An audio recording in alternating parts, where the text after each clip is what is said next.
Welcome to Embroidery Notes. On this YouTube channel, I'm going to be going through some of my digitizing techniques for embroidery. The software that I use is called Hatch by Wacom, and today I'll be going through a very simple tutorial.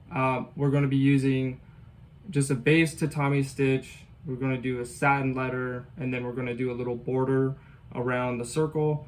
For today's design, I've decided to use the very creative and auto-generated logo that YouTube provides us, this beautiful E. It's basically just a red dot with an E in the middle of it. So what we're going to do here is we're just going to take a screenshot and we're going to upload it into the digitizing software, and then we're going to digitize this E. Alright, so I've already taken my screenshot of this E, and so I'm just going to go into my digitizing software, and I'm going to go into my digitizing software, go to artwork, find the most recent screenshot. I'm just going to upload it here, and then I press K, which basically just locks it in place. We have on our right hand side, we have the object properties, and this is basically your tatami, your satin stitch, all the different stitch types that you can use. These are some effects, stitching, underlay. You can't do anything until you select. But this is just going to be a really straightforward tutorial. I'm just going to show you how I digitize this design, if I were to digitize it as quickly as possible without needing to give any explanation. But I'll drop little tips here and there so that you can follow along, and you can also use some of the techniques in this video. So what we're going to start out with here is just a digitized closed shape, and I'm just going to manually just trace around this circle, and then we're going to cut out this E. So we'll just start here with a left click, right click. And the reason I'm left clicking and right clicking is because it's alternate points. So the left click is going to be your straight click, and then a right click is going to be curved. So right now we're curving, so I'm doing a right click, and then I'll show you. Okay, and then I do a straight point to end it. So I'll show you what it looks like. If I press my H key, then you can take these points and you can move them. Just move it back. But you'll see that these points, when they're circles, those are going to be your round points or the curvature points. And then these are straight points, which are like, you could see it's like a straight line like that. So I'm just going to change these actually to the circular points because it's a circle. I want it to be as circular as possible. So yeah, I just switched those, and you can just press the space bar in this software to switch those keys over. Okay, so now that we've finished this red circle for the logo, we've just outlined it. Now what we're going to do is, in this software, there's an option to basically cut out this E. And so we're just going to use this digitize holes option here, and make sure that we have the red selected, and then digitize. And what you could do, I don't know if it works in every software, but in Hatch, you can hit the control key and it'll give you a perfectly straight line, so you could really get really crisp lines here. You'll see if I take off the control key, I'll go a little more, I have more of an ability to move the cursor, but if I hold down the control key, it'll give me these straight lines here. So I'm just cutting these out.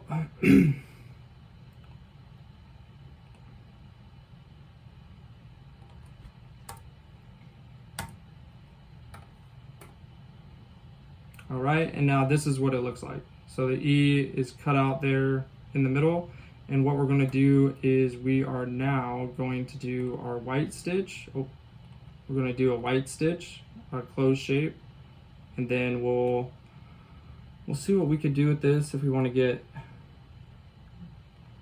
creative with it, or just keep it how it is, just keep it really simple. We'll see.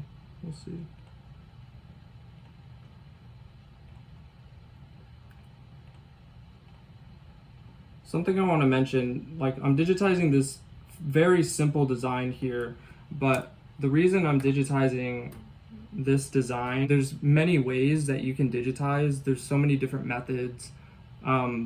and there's so many different stitch types that everyone kind of has their own style. What I hope to accomplish in my YouTube channel is just teaching you the basics of different densities, different stitch types, things that transfer over from software to software. So for example, like for this white stitch that I just did, we have it as a tatami stitch, and I'm sure it'll stitch out fine, but I want it to pop a little bit, so I'm going to do a satin stitch.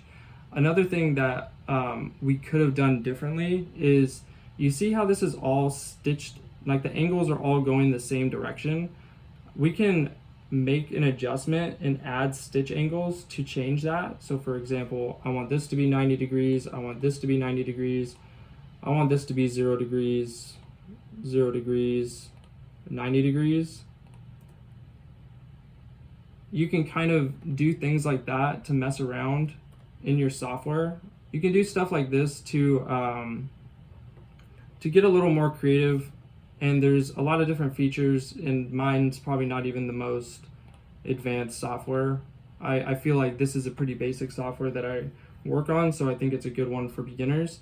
Another thing that you can do, just as an example of like different ways you could digitize this, is there's a circle option here, and I could have just gone like this and like done my circle like that, but I don't think it's as accurate. You could always adjust the points a little bit, but all that to say, there's just multiple ways of doing like laying down stitches. Okay, so for this design, I'm just going to stick to the satin stitch, and then I'm going to add stitch angles. So I'm going to do it at, let's do it at like 70 degrees, and then this I'll keep at 0 degrees.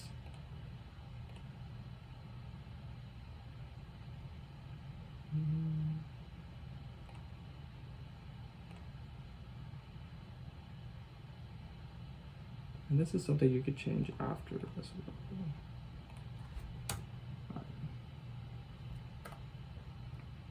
well. Okay, so I think that looks kind of interesting.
So what I'm going to do in this instance, because I want to make this design a little more unique, I'm actually going to remove the underlay on the red circle, adjust the pull compensation. I know that at this size, I really like the pull compensation at 45.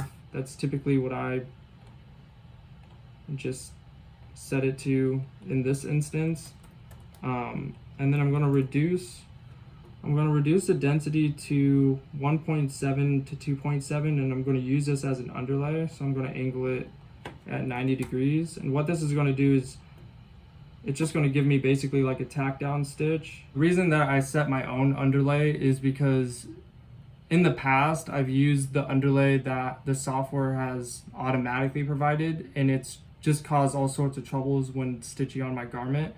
It's probably just user error, but I found the quickest way for me to solve that was to use this type of underlay, which was just a 90-degree, somewhat loose underlay that was just going up and down. And then I like to make my tatami stitches just lay on top of the 90-degree underlay. So then I copy paste the same layer, I copy paste it, and then I put the underlay before the tatami stitch, and then I just change the start and stop points so that the needle never picks up, and that's how I normally lay my underlay. And I found it has some good results. So I'm just gonna copy paste this underlay, copy paste, and I'm gonna keep this one red. I'm going to change this one to white, and then I am going to put this here, and then I'm going to change this to 40, maybe 175. Move this here. Okay. Cool. So now I have my logo, and I'd be pretty happy to stitch this out right now. I've adjusted all my pull compensation. I've added the underlays that I want to use. Actually, I'm going to remove this underlay. It's always fun to add a border. Stem stitch, it's kind of fun. The width, a little less. Nah, a little more. Okay. Looks pretty interesting. Kind of. Make it white. Ooh, this is hideous, so get rid of that. So hide that. Okay, looks kind of interesting. Little stem stitch. Just playing with some of the features in the software. You can also copy paste this layer. You could add some, let's see. You could add like an interesting gradient to this white stitch, maybe.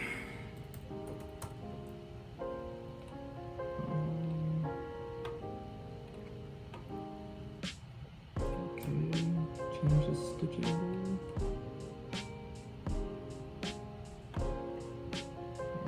Increase the gradient.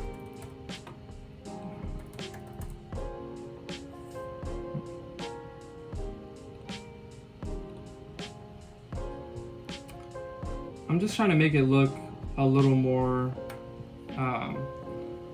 unique, just for fun. Let's see, keep the same angle but go the opposite direction. Okay.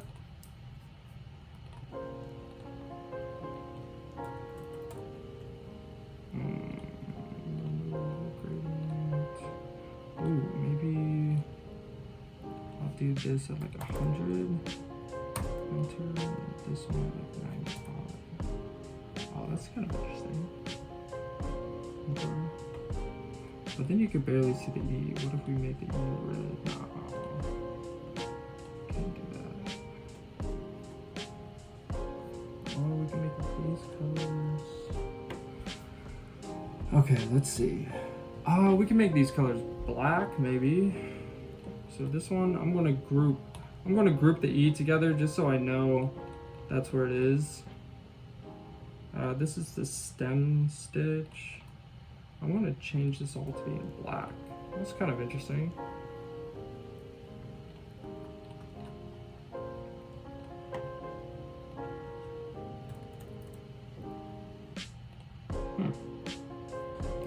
So that's with them angling. Okay, so let's have them angle 0.5.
Okay.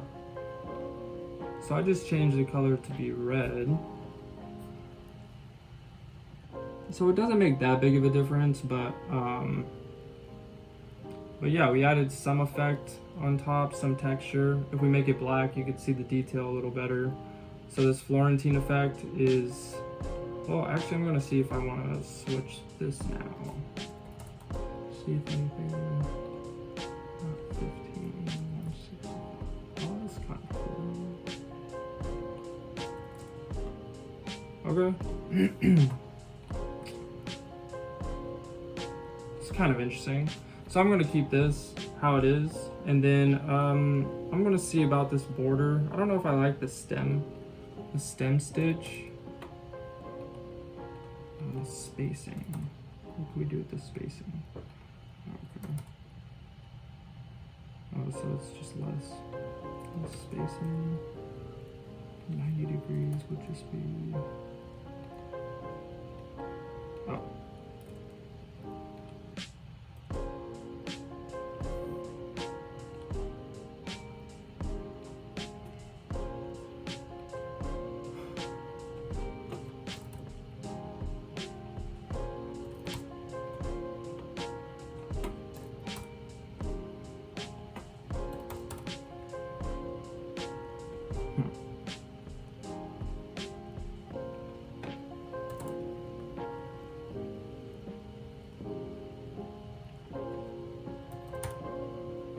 Interesting.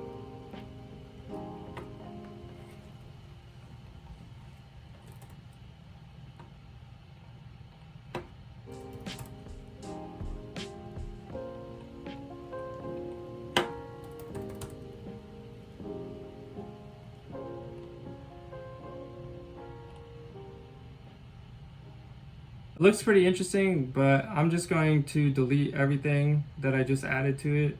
You can see I added some interesting textures and like a little Florentine effect. However, I don't want it to be too different than the original logo, so I'm actually going to I'm just going to sharpen these up and just stitch out a pretty boring looking logo, and then yeah, I'm excited to get this boring logo stitched out.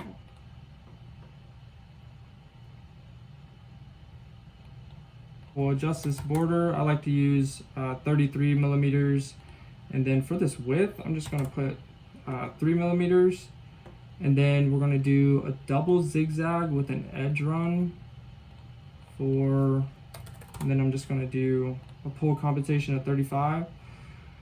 So I think this will turn out pretty good. I'm going to get this on the machine and then get a pretty good photo of it, and then maybe I'll make it my YouTube logo. Now we're going to use this digitized file. We're going to get it on the embroidery machine, stitch it out, and that'll become the first profile photo. Thanks for following along in this really basic tutorial on how to do this YouTube logo, for example, just to turn your artwork into a stitchable file. I didn't go into a whole lot of detail as far as why I used my satin stitch and why I use the pull compensation, why I use the different densities on the tatami stitches to try and create unique textures. I didn't go into a whole lot of depth with, how to layer your densities as far as your tatami stitches. I also didn't really touch on why I use certain underlays. This was just a really simple tutorial to get you to know how to trace your design, to create some stitches, to just kind of see an example of something really simple that you could turn into a digitized file. I've been using this method for hundreds of designs, and I get pretty near perfect results every time that I go to the embroidery machine. A lot of softwares are very intuitive, and if you spend a lot of money on a software and you're taking too much time just to learn it, I think knowing the basics is really important to take you where you need to go with what you're trying to do with your embroidery, because there's so many different avenues that you can go down. So thanks for watching my first video on embroidery notes. I feel like my style it's not super unique. It's pretty simple. It's not super complicated. I try not to overcomplicate it. I want it to be as explainable as possible, whether you have this software or you have a different software. A lot of the terminology is the same. I just learned the best by trial and error, so everything that I do in my software and what I teach is something that's been self-taught for the last 4 to 5 years. And so I'm no expert. I have no prior knowledge going into this. It was just a hobby. But I really did become obsessed with it, and I really like digitizing. And I think there's a lot of really fun things you could do with it. Whether you want to use digitizing for commercial use or for personal use, it's a lot of fun. I have a lot of fun digitizing, whether it's for gifts, whether I'm doing it for a customer or I'm doing it for a small business. I really enjoy digitizing. Also, the embroidery process is also very fun. And yeah, if you made it this far in the video, I really appreciate you watching. It really means a lot to me. And be on the lookout for some more videos.